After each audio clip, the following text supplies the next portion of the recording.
America was new to us in concept and lifestyle, because very few people in India had contacts with America in the past. You see, I came to this country with just $8.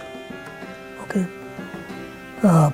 and I knew it was going to be hard work. Okay, I did not have any kind of misconception. You know. But the thing we liked about this place was people were very informal, casual, friendly, and there were people of different colors, shapes, ethnicities, which was not so in England.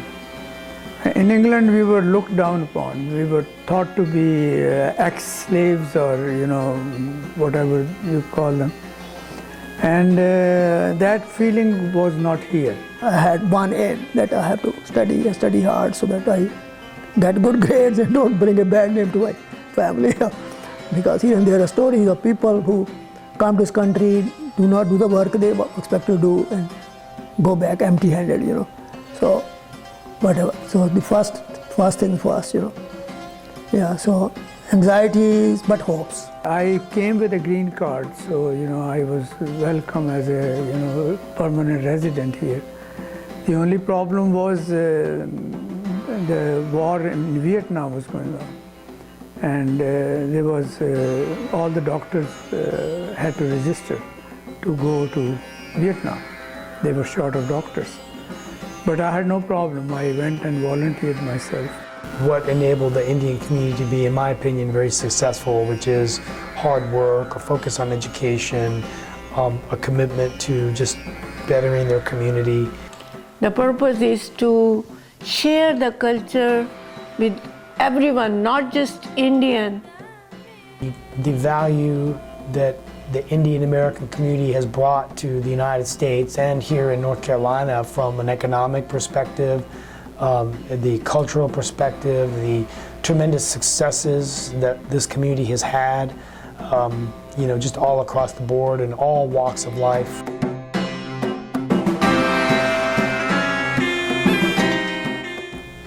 When I was a kid, there were people that would not understand where India was, and they would say, "Well, what? Not in a racial way, but are you like native Indian? Are you Cherokee? What? Cooking was new, everything was new, And we were vegetarian, so it was a challenge for us. See, when my wife wanted to come to this country, I told her that don't have any kind of misconception, because things are not, as rosy as you may be thinking, Okay, and especially in the Midwest and the South, things were not that great, for any kind of people of color. We saw the signs of KKK welcoming you on to Johnson County. So we were aware of KKK, but I came and talked to Dr. Sharma and Dr. Singh. There was another Sikh doctor there. I said, did you know this is KKK county? And they said, what is KKK? They had no idea. And I had been forewarned by my Jewish colleagues at Albert Einstein that you're making a crazy move, you will never survive there.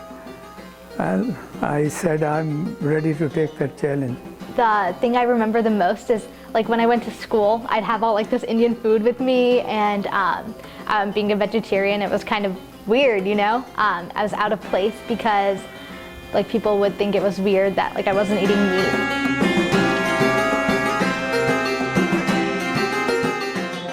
I was able to learn Indian classical dance called Bharatanatyam, and luckily I had the amazing opportunity to learn from my mom, because she was an Indian dance teacher and student as well, so she brought that culture with her from India. There's nothing like American cooking. If we incorporate that and incorporate India, make a balance, it's wonderful balance. Something that I thought was really cool is whenever we had Garba festivals for Diwali, a lot of my white friends would want to come and dress up in the Indian costumes and go with me, so they could kind of be exposed to my culture as well. So yeah. In India, I could not wear pant and shirt like this in front of my father-in-law. Those were the days, you know. But now when he came here, I had to wear because I was going to work. I couldn't go in sari every day, you know. So do as Romans do, I believe in that perfectly. Yeah, they raised us with both a lot of Indian culture. We didn't speak much of the language. My dad speaks 4 Indian languages and my mother speaks 3. But as we got older, we didn't really speak a lot of language, but we grew up on the Indian food. So this is what the cultural exchange adds the beauty to your life. People who don't go anywhere don't know what they're missing.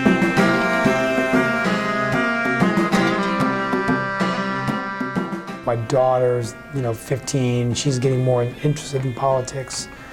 That generation, I think, is more willing to serve and more conscious of what's going around them. People will keep their ties because, culturally, America is becoming more accommodating, and it's kind of cool, actually, now to say that you're from India and also American. I think I have accumulated American culture as well as Indian culture.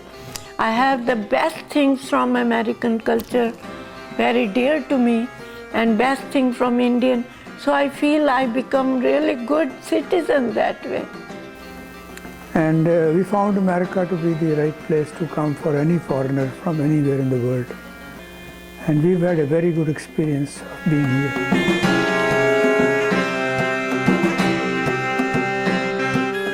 We're trying to raise our children the same way, but it's different because there's so much more Asian culture that the irony is that they actually feel that they're living in more of a Indian kind of ecosystem than what I grew up in, or even my wife grew up in Alabama, with just more stringent religious followings and holidays. I feel like it's not as weird to be an Indian, in Apex, because in the South, there's so many more Indians now, and I guess people are just more aware of different cultures, because not only have Indians immigrated, but you've had the Chinese and everything. So now in school, you can see such a diverse people and different cultures. So gradually, India is changing, and we are still actually stuck with the time when we left.